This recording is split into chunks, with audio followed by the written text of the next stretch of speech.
नमस्कार, हर्ष न्यूज की तेज गति वाली बुलेटिन छत्तीसगढ़ रफ्तार में आपका स्वागत है। चलिए शुरू करते हैं क्षेत्रीय खबरों की तेज बुलेटिन छत्तीसगढ़ रफ्तार।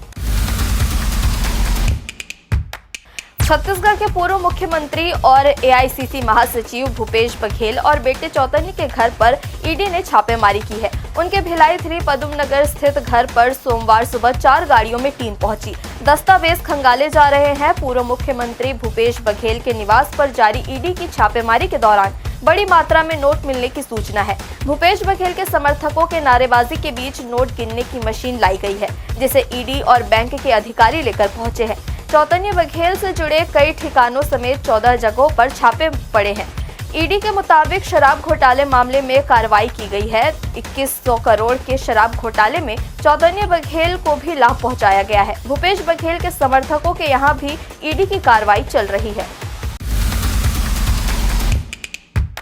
छत्तीसगढ़ में दिन का तापमान 38 डिग्री के पार पहुंच गया। रविवार को रायपुर, बस्तर, दुर्ग संभाग में दिन का तापमान 1 से 4 डिग्री बढ़ गया। राजनांदगांव सबसे गर्म रहा। यहां अधिकतम तापमान 38.5 डिग्री रहा। मौसम विभाग के मुताबिक अगले 5 दिनों में 2 से 3 डिग्री तक दिन का तापमान बढ़ सकता है।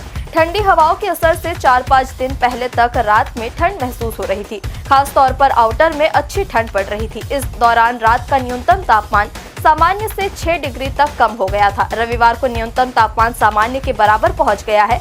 इससे रात में महसूस होने वाली हल्की ठंड भी लगभग गायब हो गई है।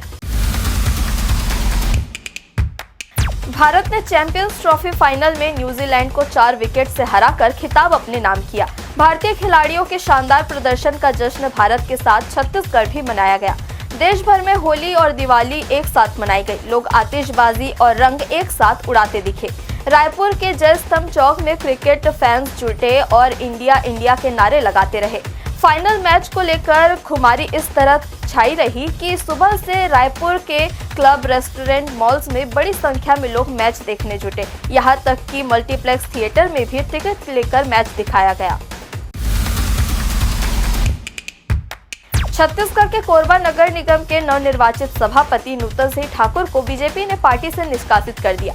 नूतन सिंह ने पार्टी के आधिकारिक प्रत्याशी हितानंद अग्रवाल के खिलाफ बागी होकर चुनाव लड़ा और जीत हासिल की थी। दरअसल 8 मार्च को हुए निगम सभापति चुनाव में बीजेपी प्रत्याशी हितानंद अग्रवाल, बागी प्रत्याशी नूतन सिंह ठाकुर और निर्दलीय उम्मीदवार अब्दुल रहमान मैदान में थे, जिसमें नूतन सिंह ठाकुर ने 33 वोट हासिल कर जीत दर्ज की। छत्तीसगढ़ विधानसभा में भूपेश बघेल पर ईडी की कार्रवाई के खिलाफ कांग्रेस के विधायकों ने जमकर हंगामा किया। भाजपा के खिलाफ नारेबाजी करते हुए गर्भगृह तक पहुंचने पर विपक्ष के सदस्यों को सस्पेंड कर दिया गया। विरोध में सदन से बाहर निकलकर कांग्रेस विधायक गांधी प्रतिमा के सामने धरने पर बैठे रहे, जिसके बाद सदन की कार्यवाही 10 मिनट के लिए स्थगित कर दी गई। कांग्रेस विधायकों के हंगामे पर अजय चंद्राकर ने कहा कि जब इसी प्रकरण में कवासी के खिलाफ कार्रवाई हुई तब इन्होंने लखमा का साथ नहीं दिया। कांग्रेस विधायक दल आदिवासी विरोधी है। छत्तीसगढ़ के रायपुर और बिलासपुर में रविवार को धर्मांतरण के आरोप में जमकर बवाल हुआ है। न्यायधानी के कोनी में हिंदूवादी संगठनों ने धर्म सभा की आड़ में भोले भाले लोगों से धर्म परिवर्तन कराने का आरोप लगाया है। विरोध करने पहुंचे कार्यकर्ताओं और पुलिस के बीच झड़प हो गई, जिसका वीडियो भी सामने आया है। हिंदूवादी संगठन के नेताओं ने कोनी टीआई पर दुर्व्यवहार करने का आरोप लगाया है। उनका कहना था कि इलाके में पिछले 3 महीने से धर्मांतरण का खेल चल रहा है, जिसका विरोध करने पर टीआई उनका बचाव करने लगे हैं। वहीं रायपुर के टाटीबंध में धर्म परिवर्तन के आरोप में बजरंग दल ने जमकर तोड़फोड़ और हंगामा किया। छत्तीसगढ़ के गरियाबंद में 15 लाख रुपए के 3 इनामी नक्सलियों ने हथियारों के साथ आत्मसमर्पण कर दिया। एसडीके एरिया कमेटी के डिप्टी कमांडर दिलीप उर्फ संतू ने ऑटोमेटिक हथियार के साथ आत्मसमर्पण किया। उसके साथ 2 महिला नक्सली भी थी। एडीजी विवेकानंद सिन्हा, आईजी अमरेश मिश्रा और सीआरपीएफ के अधिकारियों की मौजूदगी में यह आत्मसमर्पण हुआ। तीनों नक्सलियों पर कुल 15 लाख रुपए का इनाम था।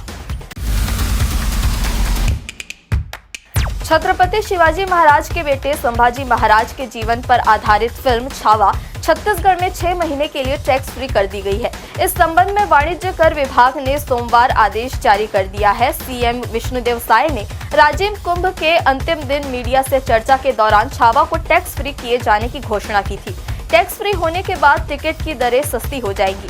मुख्यमंत्री साय ने फिल्म को लेकर कहा था कि छत्तीसगढ़ की जनता को देश के गौरवशाली इतिहास से जोड़ने और युवा पीढ़ी में राष्ट्र प्रेम और शौर्य की भावना जागृत करने के उद्देश्य से फैसला लिया गया है। छावा केवल एक फिल्म नहीं बल्कि ऐतिहासिक परंपराओं, वीरता और स्वाभिमान की गाथा है, जिसे हर नागरिक को देखना चाहिए।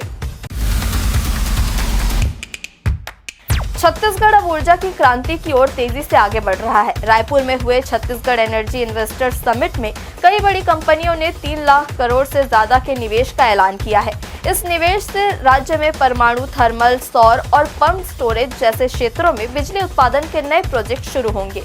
इससे न केवल उद्योगों को फायदा मिलेगा बल्कि आम लोगों को भी सस्ती और निरंतर बिजली मिल सकेगी। मुख्यमंत्री विष्णुदेव साय का कहना है कि छत्तीसगढ़ में ऊर्जा के क्षेत्र में यह निवेश राज्य की बिजली उत्पादन क्षमता को नई ऊंचाइयों तक ले जाएगा और नवीनीकरण ऊर्जा को बढ़ावा देकर हरित भविष्य का मार्ग प्रशस्त करेगा। हमारा लक्ष्य है कि छत्तीसगढ़ न केवल ऊर्जा में आत्मनिर्भर बने बल्कि पूरे देश के लिए एक ऊर्जा हब के रूप में स्थापित हो। छत्तीसगढ़ रफ्तार की आज की बुलेटिन में बस इतना ही। अपने आसपास की तमाम खबरों से जुड़े रहने के लिए हमेशा बने रहे हर्ष न्यूज के साथ। नमस्कार।